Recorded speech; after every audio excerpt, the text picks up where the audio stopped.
শতদ্রু দত্তের বিরুদ্ধে থানায় অভিজিতের দাবি চাওয়া হয়েছিল 5 কোটি টাকা, পরে 1 কোটিতে নামানোর প্রস্তাব দেওয়া হয় বলে এই অভিযোগ করা হচ্ছে। শতদ্রু দত্তের বিরুদ্ধে এবার এই অভিযোগ দায়ের করা হলো। অভিযোগ অভিজিৎ দত্তের।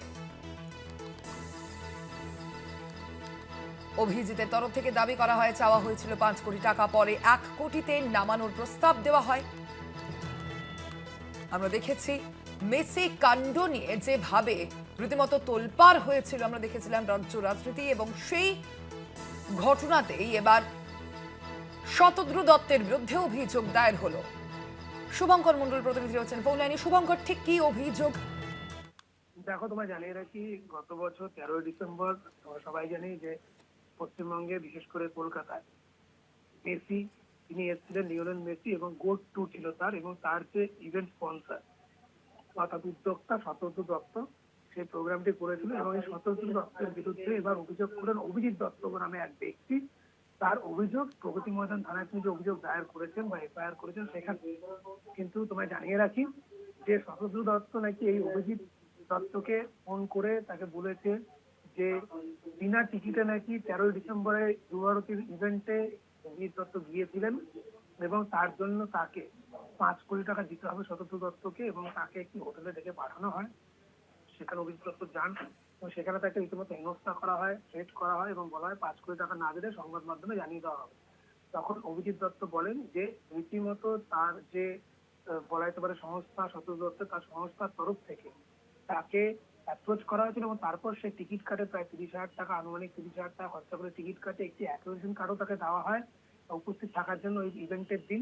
তাহলে কেন সেই টাকা তিনি দেন? পরবর্তীতে তিনি যখন হোটেল থেকে বেরিয়ে আসেন, অভিজিৎ দত্তের অভিযোগ যে শতদ্রু দত্তের পিএ তাকে ফোন করে বলে 5 কোটি নয় 1 কোটি টাকা দিলেই হবে, এবং তার সঙ্গে 18% দিয়ে সেটি সম্পূর্ণভাবে নাকচ করে দেয় অভিজিৎ দত্ত, এবং সঙ্গে সঙ্গে তিনি প্রগতি ময়দান থানায় গিয়ে অভিযোগ দায়ের করেন শতদ্রু দত্তের বিরুদ্ধে।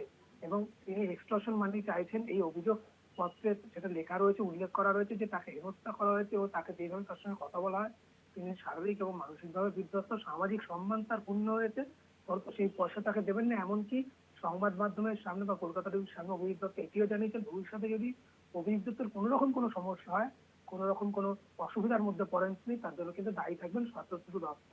এবং এই ইভেন্টে কিন্তু আলাদা করে কোনো ক্রীড়ামন্ত্রী বা কারোর কোনো রকম হাত ছিল না, যাবতীয়টা এই শতদ্রু দত্ত ঘটিয়েছেন বলেই তিনি জানিয়েছেন। এবং রাজ্য সরকার, বর্তমান যে রাজ্য সরকার, তার কাছে নিরপেক্ষ তদন্তের দাবি আজ কলকাতা টিভির মাধ্যমে অভিজিৎ দত্ত তিনি করেছেন। তিনি বলেছেন রাজ্য সরকার যেন এই বিষয়টিকে পুঙ্খানুপুঙ্খ দেখে এবং নিরপেক্ষভাবে তদন্ত করে কি সত্যি সেটা বাইরে বের করে আনেন। তবে তিনি যে বিধ্বস্ত, তিনি কলকাতা টিভির সামনে স্পষ্টতই জানিয়েছেন। এবং এই ঘটনার পর স্বাভাবিকভাবে তার সামাজিক সম্মান ক্ষুণ্ণ হয়েছে, এবং শতদ্রু দত্তের এগেনস্টে এই কারণে তিনি প্রগতি ময়দান থানায় তিনি অভিযোগ দায়ের করেছেন। শোনা, ধন্যবাদ তোমায় শুভঙ্কর। এর পর উনি বললো যে আমার মানে ওর সিএর সাথে কথা বলে নিতে বলে উনি বেরিয়ে গেল। তো আমার তো এই ঘটনা ঘটার পর, এইভাবে এক্সটর্শন করার পর আমার I was not in a good mental situation that time, you know. তো আমি প্রায় ভার্নারেবল হয়ে গেছিলাম তখন। আমার প্রচণ্ড স্ট্রেস হচ্ছিল, কি ঘটছিল আমি বুঝতে পারছিলাম না। এখনও স্ট্রেসের মধ্যে আছি, আপনি দেখতে পাচ্ছেন হয়তো আমাকে। তো তারপর আমরা ওখান থেকে বেরিয়ে যাই আইটিসি সোনার থেকে। তো ওর সিএ তারপর আমাদের শ্রেয়াস সেট যিনি আছেন অ্যাক্টিভ একার্সের, তাকে বলতে থাকে যে ওটা 5 কোটি থেকে শতদ্রু 1 কোটিতে নেমেছে, 1 কোটি প্লাস 18% জিএসটি ওর অ্যাকাউন্টে জমা করতে হবে, নাহলে ওই দিন সন্ধ্যাবেলায় ও মানে থ্রেট দিচ্ছে এটা, ওই দিন সন্ধ্যাবেলায় ও মিডিয়াকে ডেকে মিডিয়াতে এটা পাবলিশ করবে।